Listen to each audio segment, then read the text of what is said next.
Yo, what's poppin', guys? It's JC Flores right here with Market with JC. It's been a little over a month since I posted like my first YouTube video. $547.50, across $8.64 of ad spend, sending over the right audience data, 200,000 streams and growing.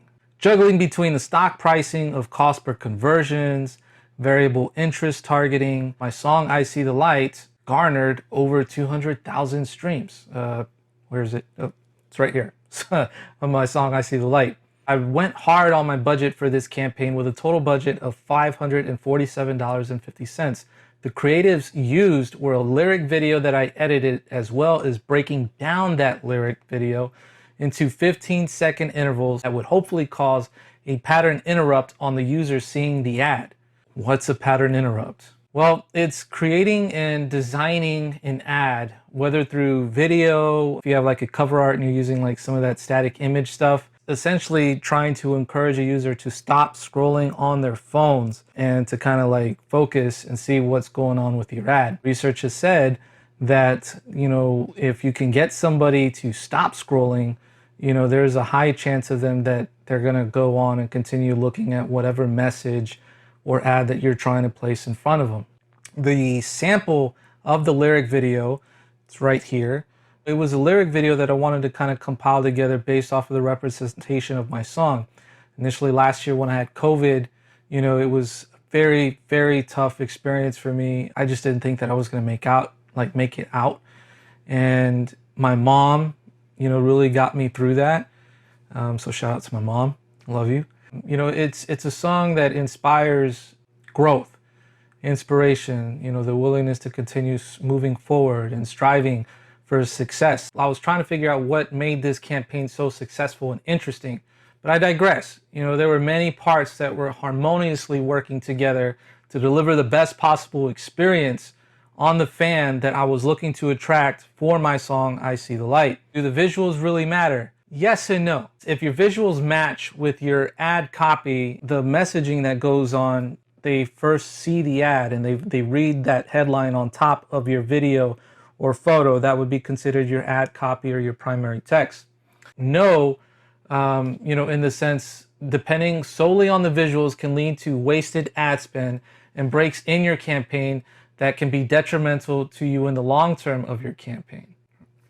So what were the cost per conversions? They basically stem between 15 and 20 cents, focusing only on tier 1, countries such as like the USA, Germany, United Kingdom, Canada, places like that. On other days, it went as high as like 35 to like 40 cents, which is something I would encourage all of us to be very wary of. Cost per conversions, especially after iOS 14, is very expensive. Just the other day, I donated a kidney, and an arm to cover my bi-weekly gas costs. Depending on which landing page service you're using, whether it's like Toned In, Feature.fm, Hyped It, or even like within your own website. So you have to make it really easy for people to access your music. The more complicated you make it, from, watching Facebook ad, go to landing page. Landing page pops up. Chances are like you just lost that conversion because you made that person go through so many leaps. Check out my video on traffic, where it's basically like a solution to encourage you to start running traffic campaigns if the goal here is to increase your streams. And I'm going to be making another video to cover the differences between like traffic and conversion. Why would I want to use traffic? Why would I want to use conversions?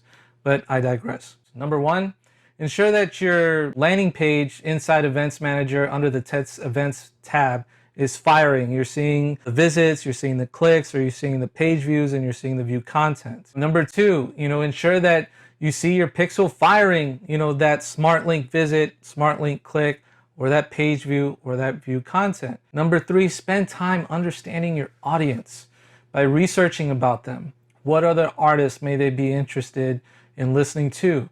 Where do they like to shop? What kind of places do they like to go for music? Do they like to go to concerts? Do they like to go to arenas? What kind of clothes do they like to wear? What kind of food do they like to eat? Number 4, work with the data that you have within your Facebook Ads Manager.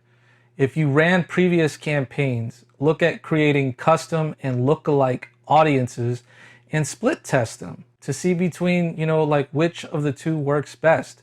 Then compare what you have with the cold audience or sound-alike audience targeting that you're doing. I hope that this information helps. It encourages you to continue to push through. Take my song as an example. I didn't get 200,000 streams overnight. Like I sent the right data. I tailored that data around the song, my song, I See the Light. And eventually Discover Weekly picked it up to bring in, the streams that you see here.